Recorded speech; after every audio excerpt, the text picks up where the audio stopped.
seen with sieve analysis, the heat effectiveness. So our third and fourth experiment are ICA segmentation, and the fourth experiment is Beaker decantation. Now, the names of the experiments are different, but the principle on which these two experiments are carried out are all the same. So as if we tried explaining the same principle for both ICA segmentation and Beaker decantation. Now, what is the aim of both these experiments is basically nothing but to find the particle size distribution in the sub-sieve analysis. As same like what we have done in sieve analysis, where we have determined what is the average particle diameter from the given feed mixture. The same way we will also be finding out the average diameter of the particle in the given feed mixture using ICA segmentation or Beaker decantation.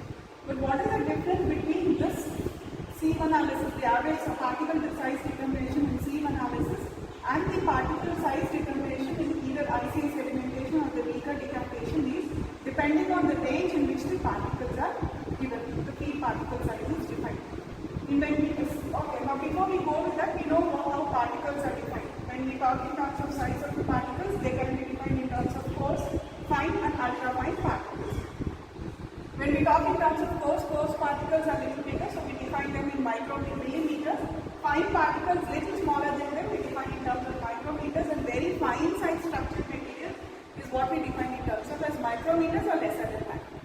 Okay, so when we define how do we find the diameters particles which is present in each ranges is what we have seen in sieve analysis and what we will be seeing on the ICA segmentation or the Beaker decantation here as well.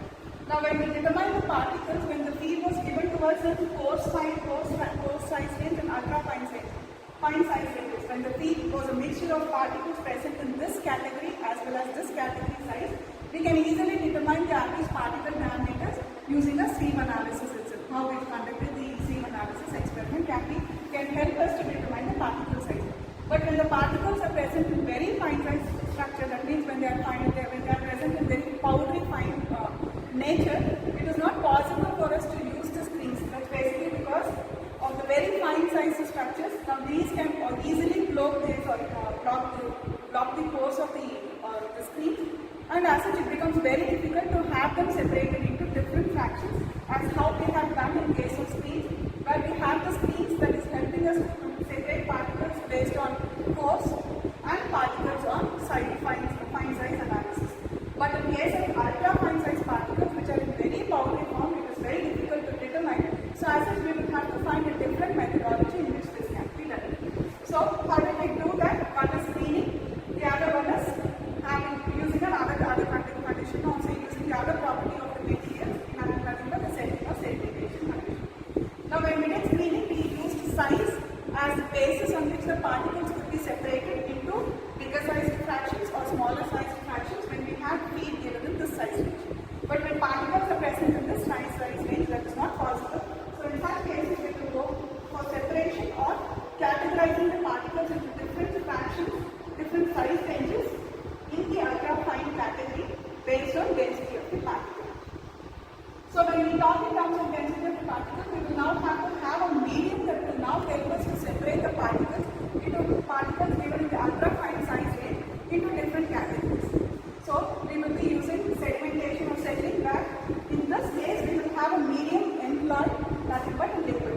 So you will have the feed present in solid liquid condition, solid and liquid. So as such, what will happen is you will have a slurry that is to be prepared first. So given ultra-fine size feed material, you will now have to be prepared using a slurry. How do we prepare a slurry? Nothing but mix it with a liquid. Commonly we will be using water in case of lab experiments. So as such, why do we use this? That's basically to have a medium that will help in separating the particles into different conditions. And how? That is based on how does that help us to separate the particles? That is based on the density difference between the solid and the liquid. So as such, what do? We choose a liquid whose density is wide different from that of solids. So the large density difference between the solids and liquids will help us to separate the particles. And how is that? Now when we have particles of different sizes, each particle which has of different sizes, the sizes are different but the density will remain the same. So based on the different size, particles will have different settling velocities through this liquid.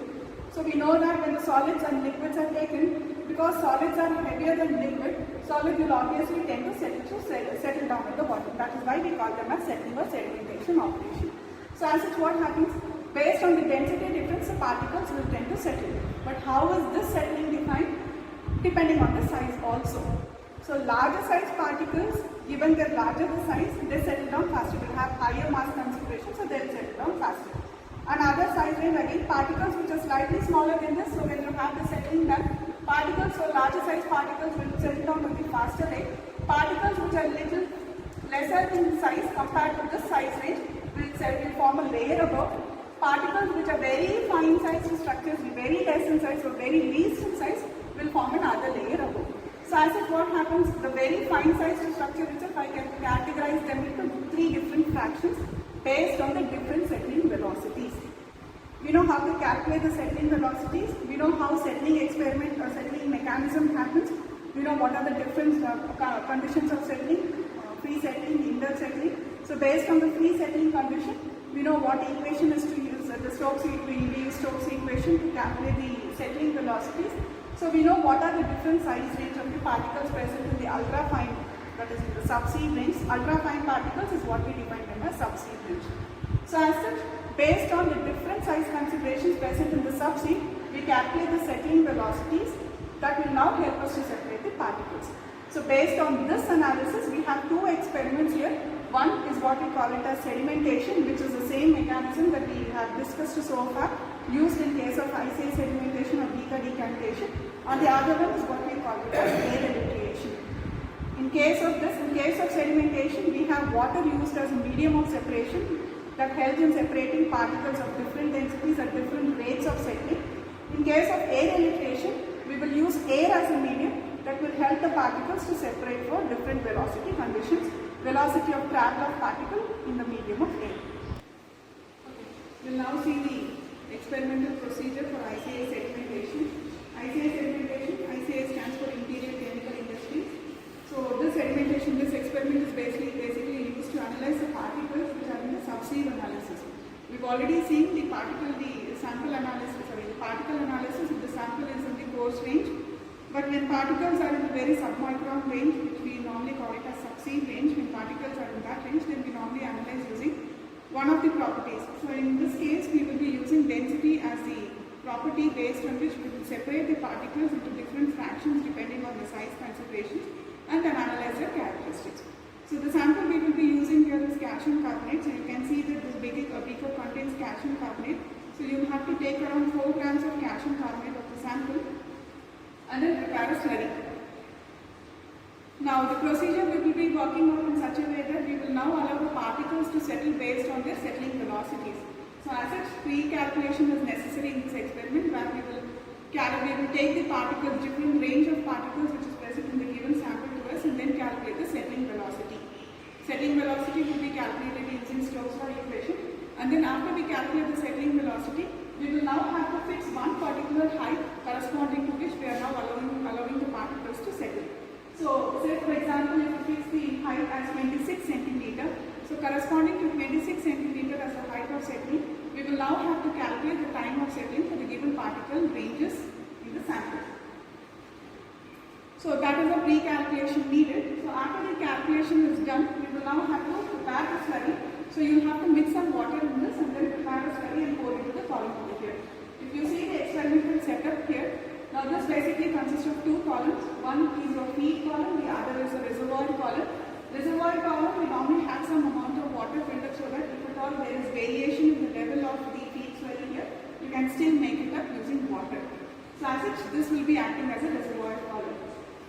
And this will be a feed column. So before filling the feed column, the reservoir column should be filled with some amount of water so that when we feed the slurry in this column, the slurry doesn't revert back into the reservoir column. So to avoid that, we will have some amount of water filled up in the reservoir column first. And then close the knob such that when you have the feed slurry fed into this column, because there is vacuum created and this knob is closed over here, the slurry doesn't rush back into this reservoir column. Okay, so you have the feed slurry prepared, and then after the feed slurry is prepared, we open this knob and then pour the feed slurry into this, and then make up the height up to 26 centimeter here, because that is the height corresponding By adjusting the knob, so that small amount of water can be reverted back into the stream column to make up the required desired level. So once once this procedure is completed, by the time we tend to make the water level constant. Calcium carbonate being denser, you have already settled towards the bottom. So to have this very uniform mixture, you will open this knob over here and blow gently in such a way that the calcium carbonate gets uniformly mixed up back into the slurry over here. The moment you stop blowing, start the stopwatch and allow the particles to settle down for that first calculated time corresponding to the 60 micrometer range particles. So you have the particles settling down towards the bottom of this column by the end of that first calculated time. And then at the end of that particular time, gently open this knob such that only the settled particles are collected into a beaker over here, and then immediately close the knob. Now this slurry will now contain some particles in the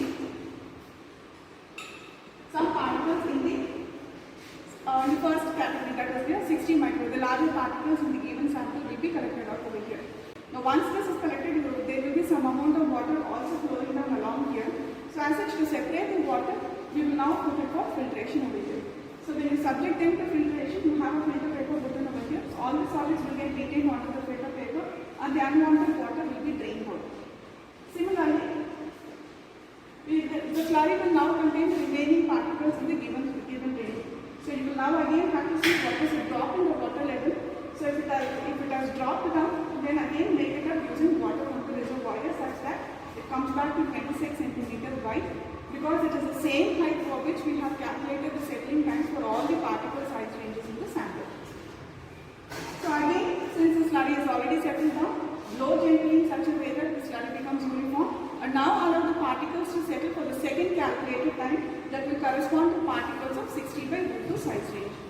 And then at the end of that particular time, take the sample that is retained over here and then subject into filtration in the second filter paper here, such that this will contain particles of 60 micrometer, and then when we subject this sample here, after the water has been drained out, this will now contain particles of 60 by √2 and so on. This procedure has to be repeated for the remaining 3 size ranges such as 30, 30 by √2 and 15 samples in the same way as explained now. And then for each of the sample that is collected, you will have to put them in the separate beakers, separate filters to separate the solids. So you have 60 particles of 60 collected here, 60 by √2 and so on. After this, because you have some amount of wetness in the filter paper, take these filter papers, all the filter papers, and then subject them to drying such that all the moisture that is associated with the solids are also removed. And then note down what is the weight of the dry solids that you will get, and then calculate what is the average diameter of the particle.